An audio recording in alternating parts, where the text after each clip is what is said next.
우리가 잘 아는 사자성어 중에 고진감래라는 말이 있습니다. 어떤 때 사용하고 무슨 뜻입니까? 고진감래. 다른 말로 표현하면 고생 끝에 낙이 있다는 말이죠. 바로 쓸고, 다할진, 달감, 올래. 쓴 것이 다하면 단 것이 온다. 정말 고생 다 하고 어떻게 인내하고 나면 마지막 낙과 같은 영광을 우리가 볼 수 있다는 사실, 희망을 얘기합니다. 자, 이런 어떤 부분들이 올림픽에 출전하고 훈련하는, 그 올림픽에 출전하고 훈련하는 선수들에게는 이 말이 더 와닿을 것 같아요. 제가 어떤 레슬링 선수인데 자기는 이렇게 얘기하더라고요. 나보다 더 땀 많이 흘린 사람이 있다면 그 사람 금메달 받을 자격이 있다. 그런 그랜드 슬램을 했는데 이름을 제가 잘 모르겠어요. 얼굴은 딱 기억나는데 그만큼 자기가 정말 최선을 다하고 인내했다는 거죠. 그래서 자기는 그 영광 가운데 설 수 있는, 또 그 영광을 바라보며 훈련하는 그런 말을 하고 있습니다.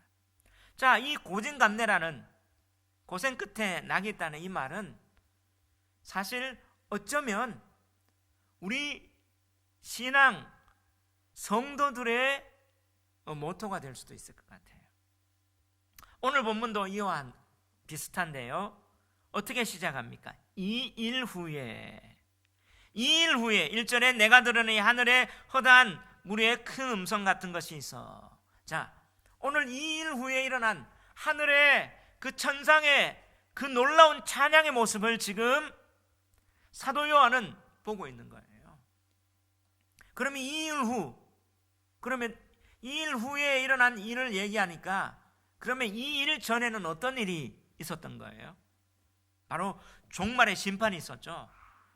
바로 이 7 재앙이 3번에 걸쳐, 인재앙, 나팔재앙, 대접재앙, 이 7 재앙이 막 일어나서 종말의 심판이 있었고, 바로 오늘 이 일 후 전에는 바로 큰 성 바벨론이 무너지는 사건이 일어났어요. 하나님의 마지막 심판이 임했던 사건을 그들은 경험했습니다. 이 큰 성 바벨론이 무너진 이 일 후에 하늘의 영광이, 지금 하늘에 대한 그 하늘의 허다한 무리의 큰 음성이 지금 펼쳐지는 거예요. 자, 이건 뭡니까? 바로 승리의 판파레가 울려 퍼지는 바로 천상의 축제의 장면이죠. 그 축제의 장면이 이루어지는 거예요. 바로 이 일 후에. 저는 이 본문을 읽으면서 고진감래, 왜냐하면 이 세상의 성도들이 살아갈 때 큰 성 바벨론 음녀가 성도들을 미혹하고 유혹하고 종교적으로, 문화적으로, 물질적으로, 경제적으로 유혹하고 미혹하며, 또한 교회를 어떻게 해요? 박해하고 핍박했어요. 이런 어떤 힘든 상황 가운데 성도들의 인내가 여기 있으니 이들은 예수 그리스도에 대한 믿음을, 또 하나님에 대한 그 경외함을 지켰다. 그렇게 어떻게 해요? 하나씩 하나씩 그들은 이런 박해와 유혹 가운데 자기의 신앙을 지켰던 거예요. 그러면 그 결과가 어떻게 나타나는가? 바로 오늘 이 하늘의 천상의 그 축제의 장면 통해서 그들이 받아들이는 거죠. 고진감래라는 거예요. 여러분, 우리가 이 세상 가운데 영적 전쟁과 신앙생활 하는데 어려움이 있어요.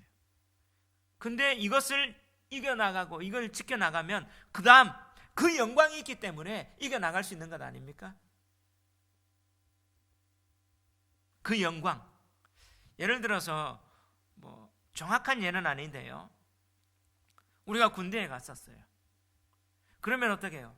내가 전역하고 새로운 삶에 대한 어떤 희망이 있으니까 그 군생활로 잘 견뎌내는 거죠. 안 그렇습니까? 아까 올림픽 선수들이 그 고진감래, 그 마지막 영광, 그렇다면 이 세상에 우리가 살아가면서 성도들이 이 인내하고 이 믿음을 지킬 수 있는 것은 뭐예요? 이 마지막 최후의 심판 이후에 영광이 있기 때문에, 하늘에 그 영광이 있기 때문에, 이 영광을 하나님은 오늘 사도 요한에게 보여주시는 거예요. 결국엔 어떻게, 이 마지막, 오늘 하이라이트 마지막으로 가고 있어요. 계시록 거의 19장입니다. 사도 요한과 1세기의 믿음의 성도들과 교회들은요, 그들은 믿음 지킨다고 지금 큰 성 바벨론과 같은 로마의 유혹과 핍박 가운데 그들은 신앙 지켰어요. 자, 눈앞에 어떻게 해요? 순교해 나갑니다. 그리고 불이익들이 그들에게 너무나 많이 와요. 그럼에도 불구하고 그들은 뭐예요? 진리이기 때문에, 하늘의 영광이 있기 때문에, 참세계 그 영광을 하나님이 사도 요한에게 보여주신 것처럼 교회에 선포되고 보여주셨기 때문에 그들은 지킨 거예요. 그 고진감래의 실제가 오늘 펼쳐지는 겁니다. 이런 영광을 보는 저와 여러분 되시길 주의 이름으로 축원합니다. 자, 이런 어떤 고진감래의 영광, 하늘의 그 축제의 영광을 보는데 그들이 뭐라고 얘기합니까? 할렐루야, 할렐루야 외쳐요. 1절에 보면 이렇게 말합니다. 이 일 후에 내가 들으니 하늘의 허다한 무리에 큰 음성 같은 것이 있어 이르되 할렐루야, 구원과 영광과 능력이 우리 하나님께 있도다. 지금 찬양이에요. 찬양이 일어나는데 어떤 찬양입니까? 뭐로 시작돼요? 할렐루야. 근데 여러분, 할렐루야 무슨 뜻입니까? 할렐루야가 무슨 뜻이에요? 우린 교회 다니면서 할렐루야 많이 해요. 할렐루야 한번 해봅시다. 할렐루야. 왜 이리 작아요? 우리 옆 사람을 보면서도 한번 해봅시다. 할렐루야. 예, 할렐루야 무슨 뜻이에요? 많이 하고 있잖아요. 이 뜻이 뭐냐면 할랄이라는 말. 자, 할랄이라는 말은 찬양하라. 할랄의 피해령, 바로 무엇을? 할렐루. 무엇을요? 야훼. 여호와를 찬양하라는 거예요. 야훼 하나님을 찬양하라는 거예요. 할렐루야는 야훼 하나님, 여호와 하나님을 찬양하라. 근데 우리는 너무나 익숙하게 할렐루야를 합니다. 근데 신약 성경에서 최초로 할렐루야라는 이 말이, 외침이 등장하는 데가 어디입니까? 여기입니다. 그리고 여기만 등장하고 끝나요. 여기에서 할렐루야, 그리고 3절에 두 번째로 할렐루야 하니까 그들이 어떻게 해요? 24장로와 내생물이 반응하면서 화답으로 아멘 할렐루야. 그리고 6절에 또 허다한 무리가 많은 물소리와 큰 우리소리와 같은 소리로 할렐루야, 할렐루야가 여기에 딱 4번, 상황은 3번의 상황이죠. 최초로 나하고 그리고 여기만 유일하게 있어요.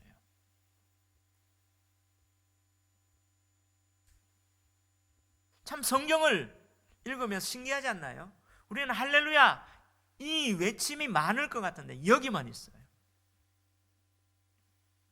결국에는 신앙생활의 궁극이 뭐예요? 할렐루야라는 것. 유일하고 마지막인데 여기만 있다는 것. 결국에 이 최후의 이 심판 가운데 그들이 승리하고 나서 뭐예요? 할렐루야 외치는 거예요. 여러분, 할렐루야 하나님을 찬양하는 겁니다. 저는 이 할렐루야를 보면서 정말 우리 성도들이 승리하고 고진감래 끝에 하나님의 영광을, 하나님을 찬양하는 게 우리의 목적이구나. 왜냐하면 이사야 41장에 보면요, 하나님이 내 백성을 창조한 것은 나를 찬양하게 하기 위함이다, 이렇게 얘기했거든요. 우리가 존재하는 이유가 하나님을 찬양하는데 이 종말의 심판을 넘어서 최후의 승리의 그 축제 가운데 딱 경험하고 나니까 우리가 뭐예요? 탄성이 터지는 거죠. 할렐루야, 하나님 찬양합니다. 하나님 찬양합니다. 결국은 하나님이 하셨습니다. 여러분, 이렇게 말하는 거예요. 여러분, 그러면 하나님을 찬양하라, 할렐루야, 무엇 때문에 찬양해야 될까요? 여러분, 할렐루야 하면 이 할랄이라는 말인데요, 찬양하라, 두 가지 의미가 있어요. 바로 존재에 대해서 찬양해요. 하나님의 위대하심, 그 존재에 대해서. 또 어떻게 찬양하냐면 그 존재가 행하신 위대한 일, 그 일에 대해서 찬양을 하거든요. 그런데 오늘 여기에서 보니까 그들이 언제 찬양했습니까? 종말의 심판 가운데 구원받고 나서 찬양했단 말이에요. 마지막 심판 끝나고 나서 영광 가운데 하늘의 그 축제의 장에서 찬양했단 말이죠. 그런데 이 할렐루야란 말이 구약에 최초로 쓰여진 데가 어디냐? 시편 104편이에요. 그 시편 104편은요, 하나님이 이 세상을 심판할 때, 심판자의 그 영광이 나타날 때 할렐루야입니다. 그리고 또 시편 113편부터 118편까지가 할렐루야 찬양이 딱 모여 있어요. 이 찬양은 뭐냐면 출애굽을 기념하는 시가 시편 113편부터 118편이에요. 결국에 뭡니까? 출애굽은 이 세상에 대한 바로에 대한 심판이요, 그들의 구원 아닙니까? 그럼 결국에는 뭐예요? 이 세상의 심판과 구원의 영광을 보게 되는 하나님의 백성은 그 자연스러운 반응이 뭐란 말이에요? 할렐루야란 말이에요. 할렐루야, 아멘. 그렇습니다. 우리가 할렐루야 할 수 있는 이유는 뭐예요? 하나님의 구원과 이 세상의 심판을 경험했기 때문에 할렐루야가 펼쳐날 수 있다는 사실을 믿으시기 바랍니다. 이런 맥락 속에 오늘 본문이 주고자 하는 메시지가 무엇입니까? 두 가지인데요. 첫째, 종말의 심판을 통과한 최후의 승리자는 하나님의 구원과 심판에 참되고 의로움을 자랑해야 합니다. 한번 따라합시다. 종말의 심판을 통과한 최후의 승리자는 하나님의 구원과 심판에 참되고 의로움을 자랑해야 합니다. 할렐루야. 예, 여러분, 오늘 종말의 심판을 통과한 최후의 승리자, 오늘 이 모습을 보여주죠. 그들이 뭘 해야 되냐? 하나님의 구원과 심판에 참되고 의로움을 자랑해야 된다는 거예요. 왜 그러냐? 여러분, 할렐루야라는 말은 할랄이라는 말인데요, 하나님을 찬양하라, 바로 찬양하라는 말이에요. 여러분, 찬양이란 말이 할랄이란 말이에요. 찬양하라. 여러분, 찬양이라고 얘기하면 우리는 어떤 선입견을 갖고 있습니까? 노래하는 거. 오늘 이렇게 찬양을 하는데 사람들이 탁 보면서 어떤 자매 보니까 목소리가 되게 좋아요. 노래를 잘하죠. 이야, 찬양을 잘하네. 그리고 또 가요 잘 부르는 사람한테 찬양 잘하는데 이런 말을 안 하죠.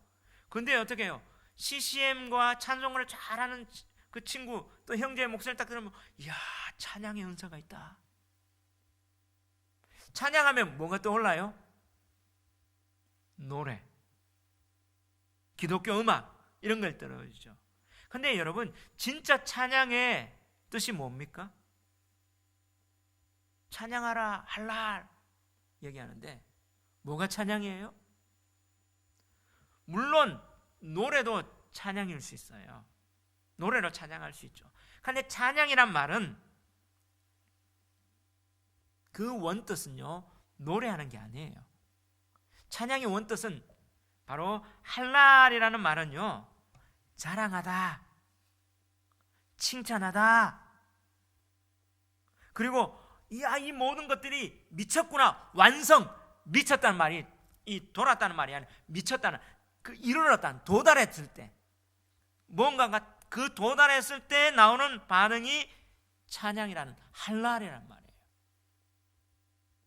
찬양은요, 노래, 그러기 때문에 자랑하고 칭찬하고, 야, 그게 딱 도달했을 때 나오는 그 반응이 노래도 나올 수 있고요. 뭐로 나올 수도 있어요? 박수로도 나올 수 있고요. 할랄이 또 어떻게 나와요? 함성으로도 나올 수 있고요. 그리고 이야, 너무 감격해가 경배, 엎드려서 절하는 것도 나올 수 있고요. 그리고 이걸 통해서 어떻게 내 몸으로 춤으로도 나올 수 있고요. 다른 어떤 모든 퍼포먼스로도 그 모든 이 부분에 대해서 내가 반응으로 나오는 표현이 할랄, 찬양이에요. 그래서 이 찬양이란 말을 저 북한에서는 왜곡되고 잘못 쓰기도 하고 있지만, 김일성을 말아 찬양하라는데 박수 치면서 해요. 그러면 찬양이란 말이 우리가 노래만이 아니라는 사실을 알 수 있죠. 찬양의 뜻이 뭐라고요? 자랑하다, 칭찬하다. 그게 어떤 것들이 다 미쳐서 완성되어서 그거에 대한 반응이 찬양이라는 사실을 우리가 알 수 있습니다. 자, 오늘 지금 뭐예요? 2일 후 종말의 심판이 딱 끝나고 나서 하늘에 그 허다한 무리에 큰 음성 같은, 여기엔 천군과 천사들이 다 모여 있겠죠. 그들의 반응이 뭐예요? 할렐루야! 그러면 뭐예요? 누구를 찬양하란 말이에요? 찬양의 대상이 있단 말이에요. 누구를요? 하나님을 찬양하라. 할렐루야. 그럼 하나님의 무엇을, 지금 찬양하란 말은 자랑하라는 말이죠. 하나님의 무엇을 자랑한다는 말이에요?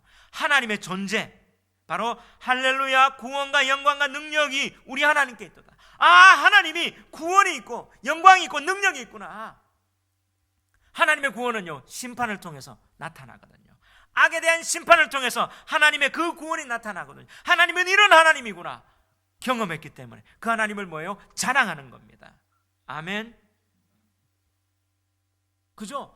그럼 찬양하는 그 이유, 그 무엇? 하나님의 구원 때문이에요. 그 구원은 악에 대한 심판, 그래서 그 능력이 있는, 이걸 다 할 수 있는 능력이 있고, 그 영광은 하나님의 그 존재가 드러났거든요. 그리고 그 이유가 뭐예요? 그 하나님을 자랑하는 이유가 뭐예요? 그의 심판은, 2절 다 같이 한번 읽읍시다. 시작. 그의 심판은 참되고 의로운지라 음행으로 땅을 더럽게 한 큰 음녀를 심판하사 자기 종들의 피를 그 음녀의 손에 갚으셨도다 하고. 자, 오늘 이 찬양하는 이유가 뭐라고요? 하나님의 심판이 뭐라고요? 참되고 의롭다는 거예요. 하나님이 이 인재앙, 나팔재앙, 대접재앙, 이 재앙을 이 세상에 부은 거는요, 하나님의 심판인데, 이거는 참되다는 말은 뭐예요? 진짜다, 옳다란 말이죠. 그리고 의롭다, 하나님이 공의롭다, 정의롭다는 말이에요. 이 심판이 하나님 정의로운 이유가 뭐냐? 음행으로 땅을 더럽게 한 큰 음녀, 그 음녀에 대한 심판. 이 세상에 대해서 그 음녀는요, 그 실체는 뭐예요? 붉은 용이었어요. 그게 사탄, 마귀, 옛 뱀이라고 한 온 세상을 꿰는 자죠. 하늘의 전쟁에서 쫓겨났던 공중권세 잡은 자 아니에요. 이가 뭘 해요? 이 세상을 음행으로 더럽혔어요. 종교적, 도덕적, 경제적, 문화적으로 이렇게 더럽힌, 하나님의 창조의 목적에 대해서 왜곡되고 더럽혔 이 실체를 어떻게 하나님이 심판했기 때문에, 그래서 하나님의 그 능력, 하나님의 그 구원에 대해서 그게 옳고 그게 정의롭고 의롭기 때문에 그 하나님을 뭐 하는 거예요? 자랑하는 거예요. 아멘. 여러분, 누구를 자랑합니까? 하나님을. 근데 우리가 일상생활에서 자랑하고 싶은 사람, 야, 진짜 의로운 옳은 것을 경험했으면 자랑하고 싶어요. 새로운 선생님이 학교에 부임했는데 이 선생님이 너무 잘생기고 또 너무 예뻐요. 그 모습만 봐도. 그러니까요, 자랑하고 싶어요. 집에 가면요, 엄마, 선생님이요, 너무 너무 잘생기고 너무 예뻐요. 모습만 봐도 왠지 모르게 광채가 나요. 뭐예요? 자랑하고 있어요. 이게 할렐루야예요. 할렐루까지 야는 아니지. 그러고 나서 강의를 하는데 목소리가 얼마나 랑랑한지. 근데 칠판에 판서를 보니까 글씨도 예쁘겠어. 근데 옷 입고 걸어가는 그 자태도 너무나 연예인 저리 가라예요. 근데 그 선생님이 정말 우리 학교에, 우리 학급에 망나니 애한테 상담을 해서 그 친구가 변화됐어요. 그러면 뭐예요? 이 선생님은 뭐 하고 싶어요? 막 자랑하고 싶죠. 안 그래요? 마찬가지예요. 하나님이 지금 했던 것들 옳고 내가 의롭고 내가 경험했는데 진짜 좋기 때문에 뭐예요? 자랑할 수 있는 거예요. 저 오늘 이들이 뭐예요? 하나님의 심판이 진짜 옳거든요. 자랑하는 거잖아요.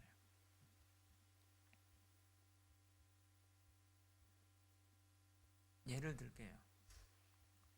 어떤 사람이 억울한 일을 당했어요. 그래서 법정에 고소를 하고 쫙 이런 모든 것들 다 준비해가지고 올렸습니다. 그런데 판사가 어떻게 해요? 불의한 재판관이에요. 그래서 어떻게 해요? 편파적인 판결해가지고 잘못한 나왔어요. 그 판사를 딱 경험하고 이 사람은 그 판사를 자랑해요, 안 자랑해요? 욕하죠. 마찬가지로 언제 자랑합니까? 옳은 일을 경험했을 때, 내가 공정한 것을 체험했을 때, 내가 감격받았을 때. 마찬가지로 하나님은 뭐예요? 할렐루야! 하나님을 자랑하는 거예요. 그분의 구원과 영광과 능력이 하나님 앞에 있는데 그의 심판은 참되고 의롭다. 왜냐? 공정하게 이 세상에 은행을 했던 그 능력을 갖고 있고 공중권세가 잡은 그 자들이 언제 이 세상을 미혹하고 물질적으로 미혹하고 했던 그들을 놔두지 않고 하나님이 마지막 심판하셨구나. 그 심판을 경험해 보니까 어떻게 해요?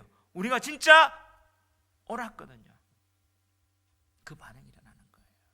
그리고 또 뭐 때문에 찬양합니까? 자기 종들의 피를 그 음료의 손에 뭐했다? 갚으셨다. 자, 우리는 진짜 옳은 것을 위해서 신앙을 지켰는데 그 음료가 뭐예요? 힘을 가지고 세상의 권력을 가지고 물질을 가지고 교회를 핍박하고 하나님의 백성을 박해했는 거예요. 근데 하나님이 이걸 외면하지 않고 갚아주셨어요. 그걸 딱 경험하니까 누구를 찬양해야 돼요? 하나님을 찬양한 거예요. 아멘. 그렇다면 우리가 마지막 이 세상의 종말의 심판은 뭐예요? 하나님을 경험한 거예요. 하나님의 의로움을, 하나님의 그 공의로움을 경험하는 거예요.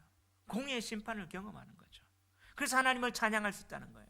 그러면 우리 속에 그 하나님을 찬양할 수 있는 게 뭐예요? 구원받아서 출애굽의 시편이 계속 하나님을 찬양하는 것처럼 하나님 앞에 구원받고 하나님의 은총을 우리가 경험했기 때문에 찬양할 수 있는 진짜 찬양의 반응이 나오는 거예요. 그게 노래로 나오고요, 그게 박수로 나오고요, 우리의 삶의 몸에서 반응으로 나온다는 사실입니다.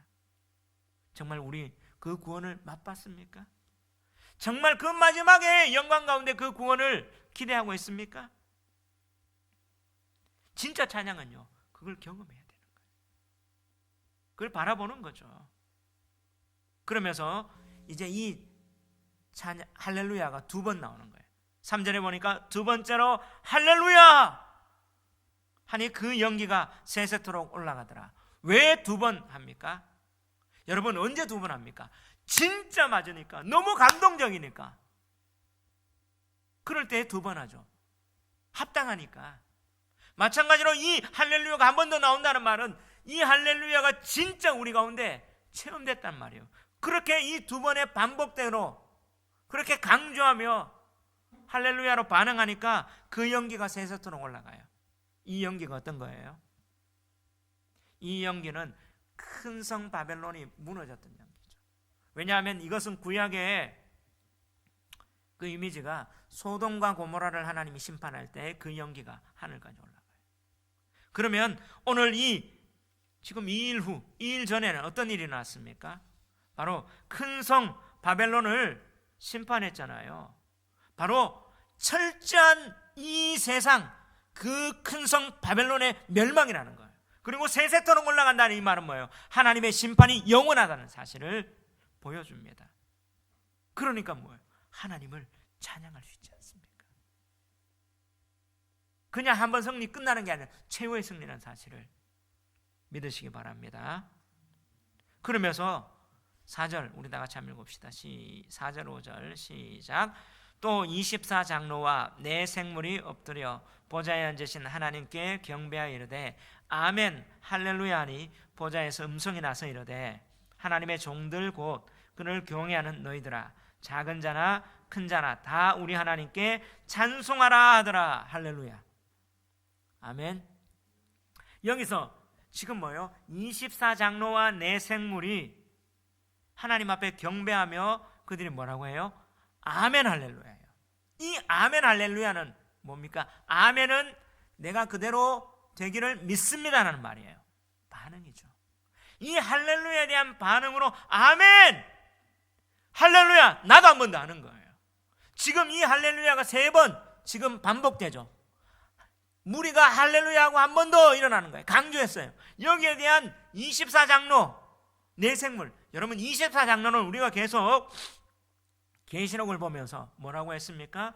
구약의 12지파와 신약의 12사도, 결국에는 하나님의 백성의 총체를 얘기하죠. 그들이 뭐라고 해요?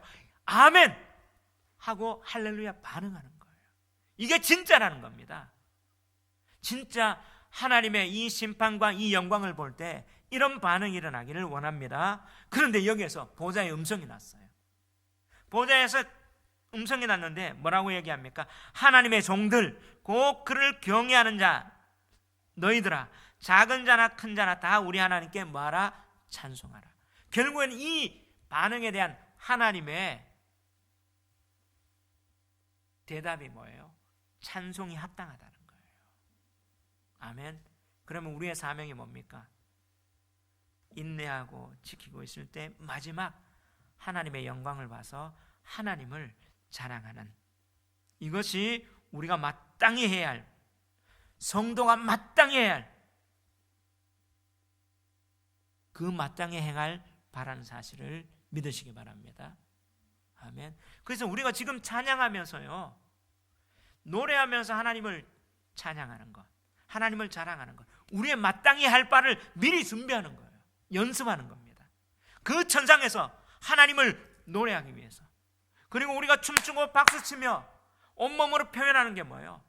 그 천상의 영광 가운데, 하늘의 영광 가운데 있을 때 미리 어떻게 해요? 맛보고 준비하는, 우리가 마땅히 해야 할 것을 해야 되는 거예요. 제가 머릿속으로는 축구를 잘하는 줄 알았어요. 왜냐? EPL을 보거든요. 그 잉글리시 프리미어 리그, 그 축구를 쫙 보면서 어떻게 해요? 전술도 보고, 제가 맨체스터 유나이티드를 좋아하는데, 뭐 이거는 사적인 얘기지만 특별한 이유 없이 박지성 때문에 좋아했는데 내가 좋아하는 팀을 옮기지는 못하겠더라고. 뭐 기성용, 손흥민 다 있어도 맨체스터 유나이티드를 좋아해요.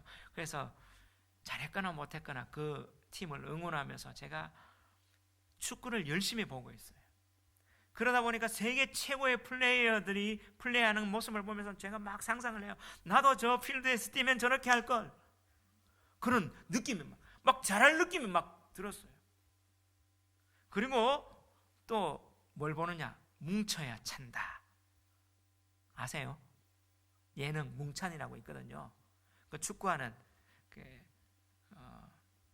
조기 축구 연예인들이, 뭐 지금 레전드들이, 다른 종목의 레전드들이 하는 그 축구 봐요. 보면서 제가 그 트레이닝 하는 것까지 막 보면서 막 해요. 축구를 되게 잘하는 줄 알았어요.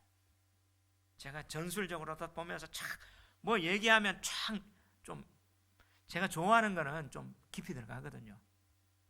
그래서 좀 잘할 줄 아는데 우리 노회 서북 이제 한 16개 노회입니다.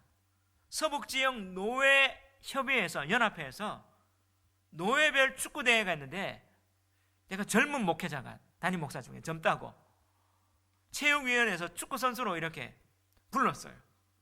축구 안 하다가 자 축구복을 입고 막 갔어요. 또 유니폼도 주니까 유니폼을 또 받았어요. 잘할 줄 알았죠. 뛰었는데요, 웬걸요, 슛을 하는데요, 근육 땡기고요, 한 번 뛰었는데 제가 토 나올 뻔했어요. 운동 안 하다 한 번 하니까 그게 며칠까지 가는, 상상으로 해가지고 되는 게 아니라 운동은 실제 해야 되더라고요. 제가 상상으로는요 얼마나 축구 잘하는지, 호나우드 저리 가라 하면서 시저스킥은 어떻게 할지 막 생각도 해봤거든요. 그리고 나서 리프팅도 어떻게 할지, 웬걸 진짜 해보니까요 한두 개밖에 못하겠어요. 진짜 그 운동장에 뛰니까요, 사실 장비는 제가 좋은 걸 했단 말이에요. 장비하고 탁 어디 입으니까 사실 왠지 모르게 이 유니폼 입고 탁 나가니까 제 마음속에 뿌듯하고 멋지고 했는데 공 한번 차고 뛰는데 인대 막 아프고요. 이걸 통해서 뭘 느꼈느냐? 상상으로 하는 거는 실제가 아니다. 결국은 실제 연습해야지 현장에서 실제로 나오는구나. 왜 선수들이 매일 트레이닝 훈련하는가? 저는요 세계적인 탑 클래스의 선수들이 그 구단하고 계약해가지고 연봉 받으면 시합 때만 나오고 평소에는 노는 줄 알았어요. 아니요, 그들은 매일 출근해가지고요 매일 훈련하고 식단 조절하고 연습하고 실전처럼 분석하고 훈련하더라고요. 마찬가지로 우리가 정말 이 세상의 이 영적 전쟁을 다 끝내고 종말의 완성이 될 때 천국에서 뭐 해야 돼요? 하나님 찬양해야 돼요.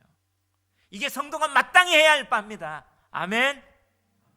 근데 여기서 찬양 안 했다가 천국 가서 하나님 앞에 찬양하려면 찬양 될까요? 안 돼요. 여기서 찬양할 때 입 안 벌리고 머릿속으로 다 찬양해, 설교 다 해, 안 돼요. 제가 EPL 보고 머릿속으로 다 했지만 실제는 안 되는 것처럼 정말 우리의 신앙생활은 실제입니다. 천국에 대해서 그것을 연습하는 거예요. 훈련하는 겁니다. 매일매일. 그래서 노래로 찬양하고요, 목소리로 찬양하고요, 함성으로 찬양하고요, 박수로 찬양하고 온몸으로 하나님을 높이는, 하나님을 자랑하는 그 훈련이 되어야 되는 거죠. 그래서 천국에서 하나님을 찬양하는 저와 여러분 되시기를 주의 이름으로 축원합니다.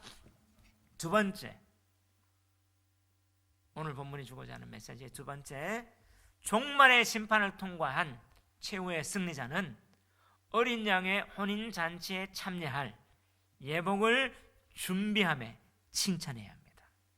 한번 따라합시다. 종말의 심판을 통과한 최후의 승리자는 어린 양의 혼인잔치에 참여할 예복을 준비하며 칭찬해야 합니다. 아멘. 자, 이 종말의 심판을 통과한 최후의 승리자, 그 우리는요 뭘 해야 되느냐? 어린 양의 혼인잔치에 참여할 예복을 준비했음에 칭찬해야 되는 거예요. 그럼 뒤집어 말하면 마지막 종말에 그 영광은 뭐예요? 최고의 축제는 뭐예요? 혼인잔치예요. 어린 양의 혼인잔치예요. 그곳에 우리가 참여하기 위해서 뭐예요? 이 세상의 삶은 예복 준비하는 거란 말이에요. 자, 이제 6절,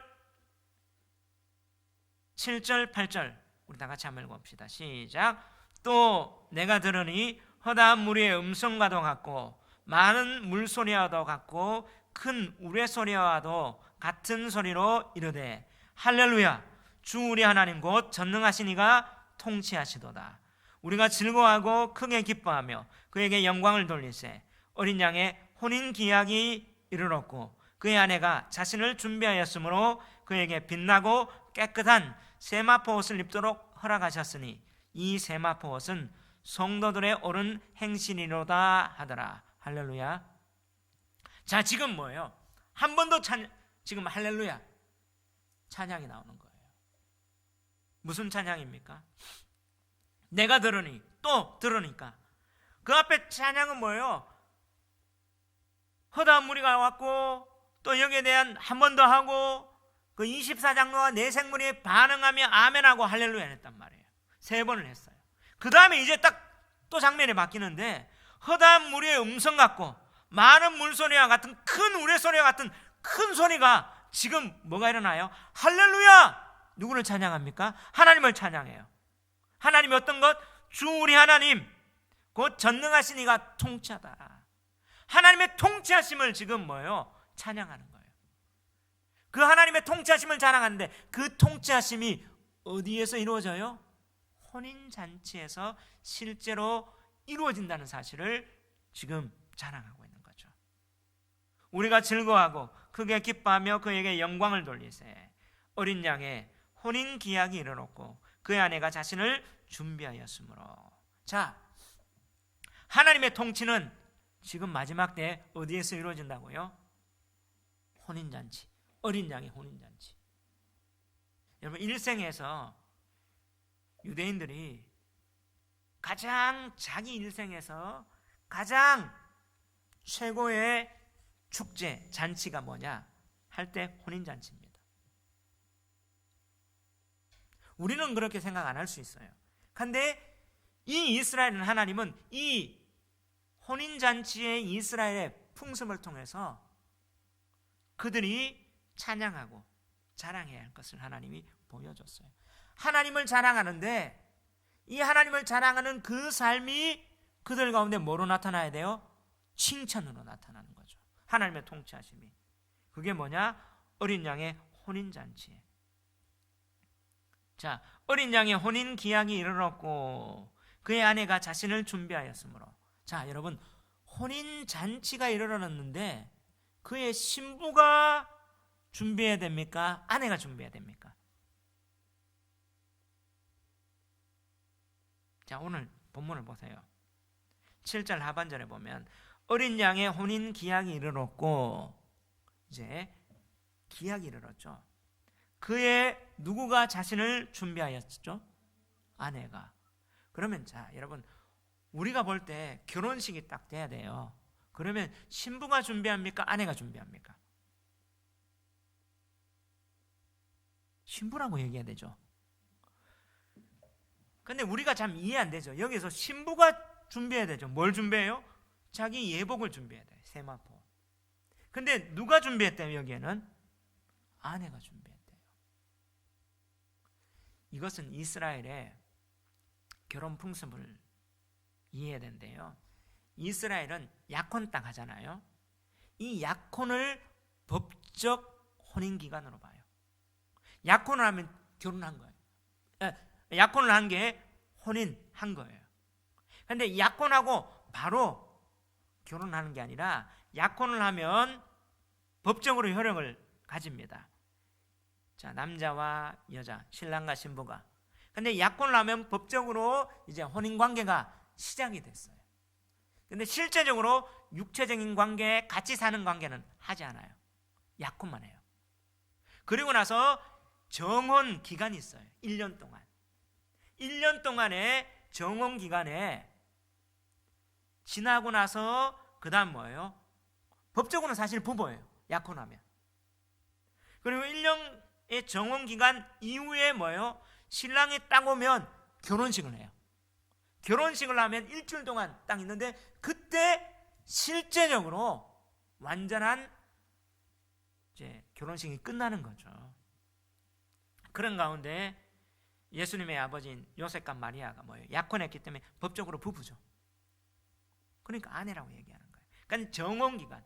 그런데 정혼기간이 왜 있느냐 하면 그 당시에 이스라엘에서는 남자가 여자에게 장가가고 여자가 남편에게 시집가는 거는 남자가 여자에게 지참금을 줘야 돼요. 지참금이라는 몸값을 줘야 돼요.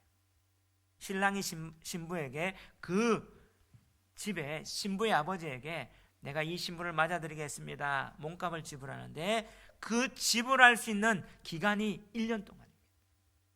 자, 그전에도 준비했겠지만 이 1년 동안 이 몸값을 완벽하게 준비해서 오는 기간이에요. 원래 약혼할 때 이 몸값은 얼마다 정해졌겠죠. 근데 이 몸값이 일반적으로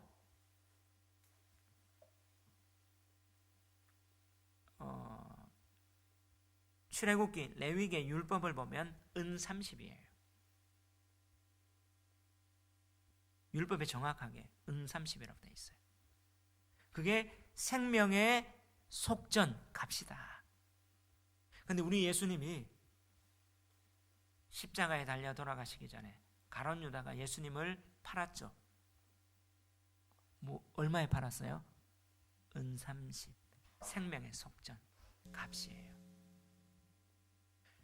자, 이런 의미에서 바로 예수님이 바로 우리에게 자신의 생명을 가지고 몸값을 지불한 그게 어린 양의 혼인잔치.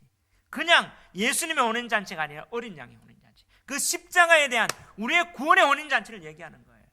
그 1년의 정혼기간이 바로 몸값을 신부에게 지불할 몸값을 지불할 준비한 기간이에요. 신랑은 그걸 준비하죠. 그리고 신부는 뭐예요?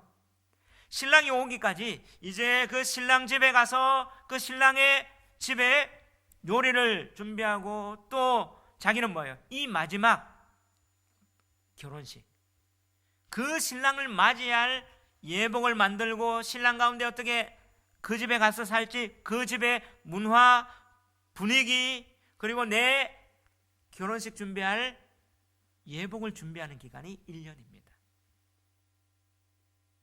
그리고 이제 신랑이 밤에 와요. 딱 밤에 왔을 때 결혼하잖아요. 그때가 최대의 축제인 이 마을의 축제예요. 일주일간입니다. 이 요한복음에 보면 예수님의 첫 번째 이적을 할 때 가나의 혼인잔치잖아요. 바로 한 인생에서 가장 큰 축제 잔치 사건이 뭐냐? 혼인잔치를 여기에서 그대로 비유해 준 거죠. 그러면서 복음서에 보면 이 정혼 기간에 진짜 여기에서는 파혼할 수도 있고 이 결혼이 완성될 수 있는 게 어떻게 준비하느냐? 신랑이 지참금을 다 준비하느냐? 예수님은 자신이 몸값을 지불해가 신부를 살 수 있는 준비를 이미 했습니다. 그리고 신부는 뭘 준비해야 돼요? 예복을 준비해야 돼요. 그리고 어떻게 해요? 거기에 살 수 있는 그 문화에 요리부터 시작해 그 시댁의 분위기를 다 준비하는 기간이 1년입니다. 근데 예수님 비유하죠. 신랑이 밤에 왔는데 10처녀 중에 슬기로운 5처녀는 기름 준비하고 어리석은 5처녀는 준비 못해서 잔치에 참여하지 못하는 것을 보여줘요. 마찬가지로 오늘 우리 교회에 대한 사명을 줘요. 교회는 어린 양의 신부로서 아내로서 정원했어요. 바로 십자가로 말미암아 우리에게 너희들은 어린 양의 신부다, 아내다. 그런데 이 기간은 뭐예요? 다시 예수님이 오실 때 완전한 혼인잔치가 열려지는데 그때 우리가 뭘 준비해야 된다고요? 예복을 준비해야 돼요. 천국에 가서 신랑의 집에 가서 살 수 있는 문화 그 모든 걸 준비하는 기간이 이 땅의 기간이라는 사실을 오늘 보여주는 거예요. 예수님이 또한 요한복음 14장에 내가 저 아버지의 집에 가서 너희가 거할 처소를 준비한다. 바로 이 기간은 뭐예요? 우리 주님께서 천국에 그 혼인잔치에 열릴 우리의 신혼집을 준비하는 거예요. 그런데 우리는 뭘 준비해야 됩니까? 그 은혜를 받았으니까 거기에 그 완전한 결혼이 완성될 그 예복을 준비하는 거죠. 그런데 오늘 이 할렐루야 찬양은 뭐예요? 어린 양의 혼인 기약이 이르렀고 그의 아내가 자신을 준비하였는데 이 기간 동안 잘했다 칭찬하는 거예요. 그에게 빛나고 깨끗한 무엇이 세마포 옷 예복이 입도록 허락했다. 하나님이 허락했다는 말이에요.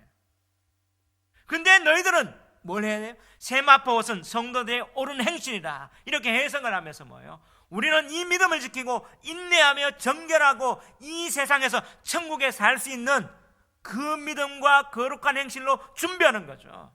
그걸 잘했다. 뭐예요? 할렐루야, 칭찬하는 겁니다. 하나님을 칭찬하는데 그 하나님을 칭찬을 통해서 하나님의 통치가 우리에게 이 세상에서 결혼할, 그 마지막 신랑을 만지할, 그 너희들의 예복을 준비할 그 기간 동안 자신을 잘 준비했구나 하며 할렐루야, 하나님을 찬양하는데 그 하나님에 대한 자랑이 우리에게는 뭐예요? 칭찬으로 오는 거예요. 아멘. 그게 하나님의 통치가 이렇게 혼인잔치로 나타나는 거죠. 그러므로 지금 이 땅에 우리의 기간은 어떤 기간이에요? 세마포 옷을 준비하는 기간입니다. 우리가 그 몸값으로 주님은 다 준비했어요. 십자가에서 우리의 죄를 값을 지불할 만큼 준비했습니다. 그건 하나님이 어떻게 해요? 허락했다는 하나님의 그 주님의 주권적 행위란 말이에요. 자격을 주셨단 말이에요. 아멘. 하나님의 주권과 우리에게는 뭐예요? 인간의 책임. 어떤 책임이 있어요? 세마포, 깨끗한 세마포, 이 준비할 성도들의 옳은 행실. 이 옳은 행실은 뭡니까? 믿음과 인내를 지키기 위한 그 삶이 이 세상의 그 음녀의 미혹에 빠지지 않고 핍박에 흔들리지 않고 그것을 지키는 그 삶이 예복을 준비하는 그 기간이라는 거예요. 이거 잘했구나 칭찬하는 거. 이게 할렐루야입니다. 아멘. 그래서 우리가 할렐루야 한다는 말은 하나님을 자랑하면서 우리한테 어떻게 반사하는 빛, 내가 예복 준비하는 기간 잘했구나 라고 하나님을 찬양하면서 우리에게 뭐예요? 자랑하고 칭찬이 나타난다는 사실을 오늘 보여준다는 사실이에요. 아멘. 그러면서 지금 9절 뭐라고 얘기합니까? 다 같이 한번 읽어봅시다. 시작. 천사가 내게 말하기를 기록하라. 어린 양의 혼인잔치에 청함을 받은 자들은 복이 있도다 하고 또 내게 말하되 이것은 하나님의 참되신 말씀이라. 여러분, 천사가 지금 뭐라고 해요? 사도 요한이 뭐라고 해요? 기록하라요. 여러분, 언제 기록합니까? 중요한 거. 그리고 어떻게 해요?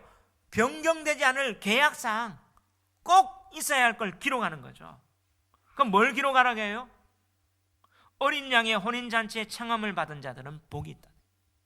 여러분, 여기에서 계시록에는요 복이 7번 나오는데 4번째 복입니다. 어린 양의 혼인잔치에 청함을 받은 자, 이들이 누구예요? 동일한 교회입니다. 왜냐하면 요한계시록은 묵시잖아요. 바로 그의 아내 단수로 얘기했죠. 이렇게 보여주면서 또 다른 방향으로 혼인잔치에 참여함 받은 자, 바로 하객을 모습을 보여요. 하객들은 복수를 얘기해요. 마찬가지로 하나님의 교회가 어린 양의 예수 그리스도의 신부로 준비되지만 그 많은 성도들을 다양하게 이렇게 표현하는 거예요. 여러분, 이 잔치에 참여하기 위해서는 복음서에 예수님이 뭐라고 해요? 예복이 있어야 된다. 청함을 받은 자는 많은데 예복 준비된 자가 없구나. 우리는 예복 준비돼야 돼요. 그런데 이 잔치에 청함받고 예복 준비한 자는 뭐가 있다? 복이 있도다. 할렐루야. 지금 이 요한복음엔 복이 4번째 복입니다. 그런데 여러분, 또 기록하라. 뭐라고 해요? 주 안에서 죽는 자들은 복이 있도다. 바로 믿음을 지키고 예복 준비하는 것이 바로 이 믿음에 대한 정절을 지키는 게 복이 있는 거죠.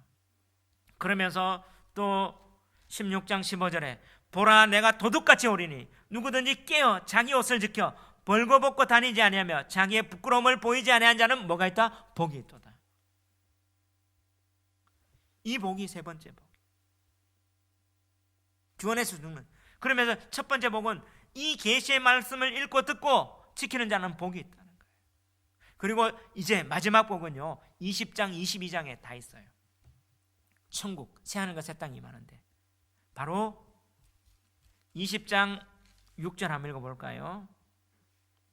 20장 6절 한번 읽어봅시다. 시작. 이 첫째 부활에 참여하는 자들은 복이 있고 거룩하도다. 둘째 사망이 그들을 다스리는 권세가 없고 도리어 그들이 하나님과 그리스도의 제사장이 되어 1000년 동안 그리스도와 더불어 왕노릇 하리로다. 같은 맥락이죠.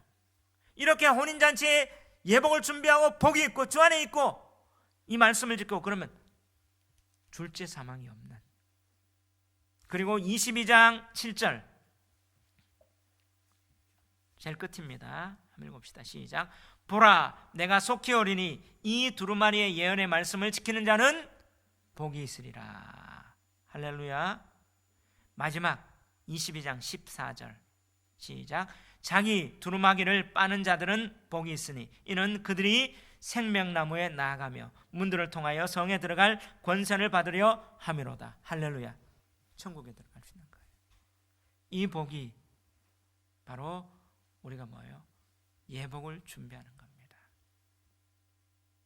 이런 복을 누리는 저와 여러분 되시기를 주의 이름으로 축원합니다. 그러면서 10절에 내가 그 발 아래 엎드려 경배하려 하니 그가 나에게 말하기를 나는 너와 및 예수의 증언을 받은 내 형제들과 같이 된 종이니 상가 그리하지 말고 오직 하나님께 경배하라. 예수의 증언은 예언의 영이라 하더라.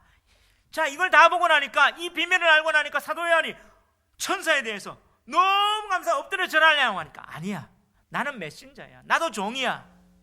근데 어떻게 하라고요?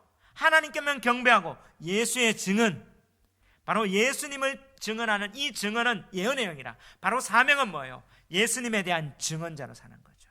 이거는 예언의 영, 성령께서 이렇게 예수의 증언자로 살 수 있다는 것이에요. 오늘 이 시간 성령께서 사도 요한에게 이렇게 증언자로 사는 것과 오늘 우리에게도 이 예수의 증언의 사명자로 사는 그 힘을 더해 주신다는 사실을 믿으시며 예복 준비하는 저와 여러분 되시기를 주의 이름으로 축원합니다. 마지막으로 제가 이 이야기하고 마치겠습니다. 신데렐라라는 동화 아시죠? 디즈니에서도 영화도 만화 영화로도 나왔죠. 아이들 보면 여자아이들은요 너무 좋아해요. 근데 여러분 신데렐라에 반하는 인물이 뭐예요? 심술궂은 그 언니들이죠. 신데렐라에게 여러 가지 심술을 굽고 아주 굳은 일들을 많이 시키는. 근데 신데렐라는 뭐예요? 묵묵히 자기를 잘 감당합니다. 근데 애들이 그걸 보면서도 누구를 좋아해요? 신데렐라 되고 싶대. 근데 애들은 자연스럽게 어떻게 해요? 그 신데렐라의 심술궂은 언니를 싫어해요. 자연스럽게 성과 악이 뭔지 느끼는 거죠. 근데 이 신데렐라 이 이야기가 저는 이 말씀을 통해서 생각이 났어요. 여러분, 신데렐라의 마지막은 뭡니까? 왕자님 오셔서 예복 입고 해피엔딩 결혼식 하는 거예요. 동화의 끝은 뭡니까? 결혼식입니다.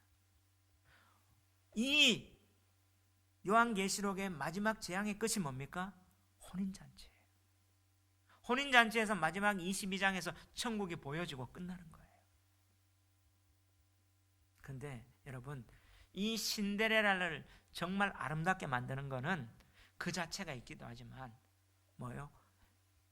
못된 계모와 심술궂은 그 언니들 때문에 신데렐라가 더 아름답게 보여지는 거죠. 오늘 이 세상에 하나님 왜 그 음녀, 왜 사탄을 이렇게 놔두셨냐? 아름다운 성도 신부를 더 아름답게 세마포 옷을 준비하고 마지막 다시 오실 그 주님과 영광스러운 혼인잔치에 참여하기 위해서.